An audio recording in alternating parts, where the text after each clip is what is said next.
Hello guys, welcome back. In this video, I will show you how to delete page in Word. So if you haven't subscribed yet, make sure to subscribe.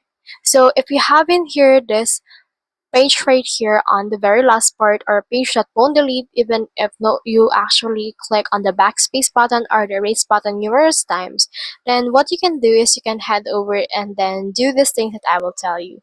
So let me head over and zoom into the last page right here. And then from there, click on this P inverted right here, which is the show hide button for the non-printing characters. Now, as you can see right here, we can see this P. So what you can do is you can head over and select it, and then just click on the backspace or erase button right here on your keyboard in order to delete it. So as you can see, we have now deleted that page and we're now back to 5 pages. So just turn off your non-printing characters and then from there, just save your progress. So that's the whole process. If you have any questions, comment them down below and we'll try our best to answer. Thanks.